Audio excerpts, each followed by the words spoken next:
तो 10,000 वर्ल्ड के पिछले एपिसोड में हमने देखा कि ज़ैंग ननान अपने स्वॉर्ड फॉर्मेशन से क्वीन सॉन्ग को काफ़ी ज़्यादा घायल कर देता है, जिसके बाद क्वीन सॉन्ग के सोल्जर्स क्वीन सॉन्ग को अपने साथ उठाकर ले जाने लगते हैं। वहीं वह बोल रहे होते हैं कि वह ज़ैंग ननान से इसका बदला जरूर लेंगे। वहीं दूसरी ओर उस टेक्निक का यूज़ करने की वजह से ज़ैंग ननान की हालत काफ़ी ज़्यादा ख़राब होती है और अब लिन फेंग उसके पास आकर उसे संभालता है। तभी ज़ैंग ननान बोलता है कि मैं बिल्कुल ठीक हूँ और तभी वहाँ पर सभी एल्डर्स जियान युआन के साथ आ जाते हैं और अब जियान युआन आगे बढ़कर ज़ैंग ननान से उसकी तबीयत के बारे में पूछता है, जिस पर ज़ैंग ननान बोलता है कि मैं बिल्कुल ठीक हूँ।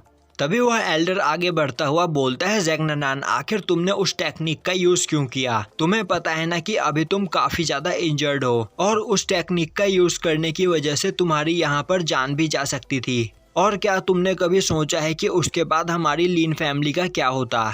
और तभी वह एल्डर्स जियान युआन की ओर देखकर उसे एक इशारा करता है। तभी जियान युआन डरते हुए बोलता है कि फादर, मैं आपसे यहाँ पर बात करना चाहता हूँ। आज यहाँ पर क्वीन सॉन्ग अपने अलाइड गार्ड के साथ हमारी फैमिली पर अटैक करने के लिए आया था, पर उसके बाद भी वह ऑर्डर ऑफ मार्शल आर्ट लेकर चुपचाप जाने को तैयार था। पर आपने आज क्वीन सॉन्ग को यहाँ पर काफी ज्यादा घायल कर दिया, जिसका बदला क्वीन फैमिली हमसे लेकर रहेगी। और तो और क्वीन फैमिली और लुओ फैमिली दोनों ही अब एक साथ मिलकर हम पर अटैक करेंगे, जिससे अब हमारी फैमिली को कोई भी नहीं बचा सकता है। तभी ज़ैंग ननान बोलता है, तो तुम यहाँ पर कहना चाहते हो कि मुझे लिन फेंग को और ऑर्डर ऑफ मार्शल आर्ट को क्वीन सॉन्ग को दे देना चाहिए था। तभी जियान युआन बोलता है, फादर मुझे भी पता है कि लिन फेंग आपका ग्रैंडसन है, पर यह बात आप भी जानते हो कि अब लिन फेंग किसी भी काम का नहीं रहा और आप यहाँ पर लिन फेंग को बचाने के लिए हमारी फैमिली के फ्यूचर को खतरे में डाल रहे हो। तभी ज़ैंग ननान गुस्से में जियान युआन को एक थप्पड़ मारता है और बोलता है कि यहाँ पर मेरे जिंदा रहते लिन फेंग को कोई भी हर्ट नहीं कर सकता है।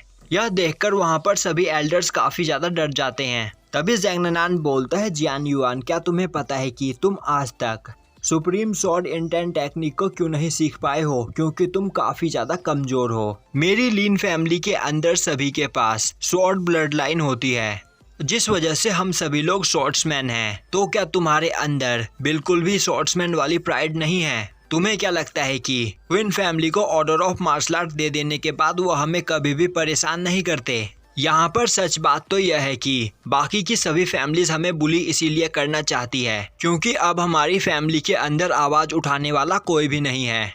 और अब यह बोलते बोलते ज़ैंग ननान वहाँ पर खांसने लगता है, जिस पर लिन फेंग उसे संभालता है। तभी ज़ैंग ननान बोलता है कि लिन फेंग एक बात हमेशा याद रखना, हमारे स्वॉर्ड ब्लड लाइन की पूरी पावर वही पर्सन यूज कर सकता है जो खुद एक स्वॉर्ड की तरह शार्प और स्ट्रांग हो।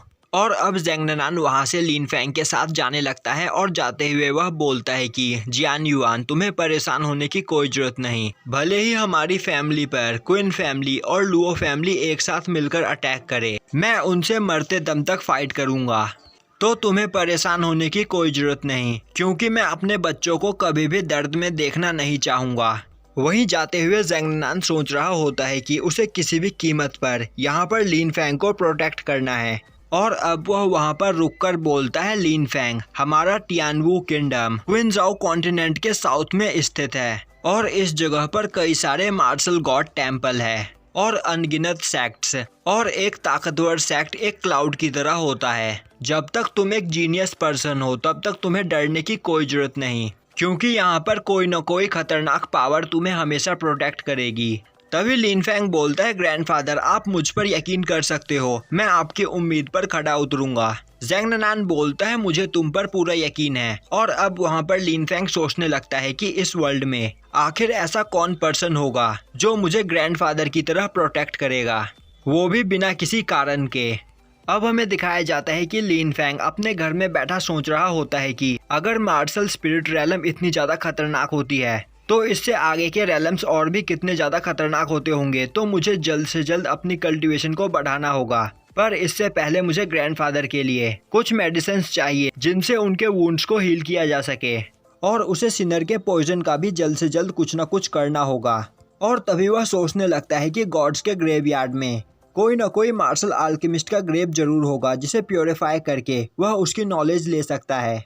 और अब लिन फेंग उस ग्रेवयार्ड में आ जाता है जहां पर आकर वह बाई होंग को ढूंढने की कोशिश करता है, पर बाई होंग उसे कहीं पर भी नहीं मिलती है। जिसके बाद वह अकेले ही जूसेंग फॉर्मेशन के अंदर जाने का डिसाइड करता है। और अब जूसेंग फॉर्मेशन के अंदर आते ही उसे वहां पर एक मास्टर अल्केमिस्ट का ग्रेव दिखाई देता है और यह ग्रेव एक पिल मास्टर साओ बाइली का होता है। यह एक हेवनली अल्केमिस्ट मास्टर होता है जिसकी सोल अब डिस्ट्रॉय हो चुकी है, जिस वजह से इसे प्योरीफाई करने में लिन फेंग को ज़्यादा प्रॉब्लम नहीं आएगी। यह देखकर लिन फेंग काफ़ी ज़्यादा खुश होता है और अब वह वहाँ पर उस ग्रेव को प्योरीफाई करने लगता है। वहीं दूसरी ओर क्वीन फैमिली के अंदर एक पर्सन जिसका नाम क्वीन सांग है, वह क्वीन चोंग के हार से काफ़ी ज़्यादा गुस्सा होता है और बोल रहा होता है कि मुझे यकीन नहीं हो रहा कि इतने घायल होने के बावजूद ज़ेंग ननान ने क्वीन चोंग को हरा दिया। तभी एक पर्सन उसे बताता है कि उस फाइट में ज़ेंग ननान ने स्वॉर्ड फॉर्मेशन का यूज किया था जिसका सामना वहां पर कोई भी नहीं कर सकता था। यह सुनकर क्वीन सांग बोलता है, तो यह बात है, मैंने इस बारे में कभी नहीं सोचा था। लिंग ज़नान अभी मार्शल स्पिरिट रैलम पर है और उसके पास स्वॉर्ड फॉर्मेशन भी है, जिस वजह से उसे हरा पाना हमारे लिए काफी ज्यादा मुश्किल है। तो मुझे लग रहा है कि अब हमें लुओ फैमिली से मदद लेनी ही होगी। और तभी वह बोलता है कि तुम जाकर क्वीन मियोलिंग को ऑर्डर दो कि वह लुओ फैमिली में जाकर इस बारे में सब कुछ बताए और उनसे मदद मांगे। वहीं दूसरी ओर लिन फेंग उस ग्रेव को प्योरीफाई कर लेता है, जिसके बाद उसे पिल रिफाइनिंग की बेसिक नॉलेज हो जाती है। पर इस नॉलेज की मदद से वह अपने ग्रैंडफादर और सिनर दोनों को ही ठीक कर सकता है। और अब वह डिसाइड करता है कि वह पिल बनाने के लिए टियानयान माउंटेन पर जाकर हर्ब्स लेकर आएगा। और तभी उसे वहां पर एक काफी खतरनाक आवाज सुनाई देती है, जो सुनकर वह उस ओर देखने के लिए भागता है। और अब वह बाहर आकर देखता है तो टियानयान माउंटेन पर चारों ओर लाइटनिंग चमक रही होती है। और अब वहां पर आकर सभी एल्डर्स भी जमा हो जाते हैं और यहीं पर यह एपिसोड खत्म हो जाता है।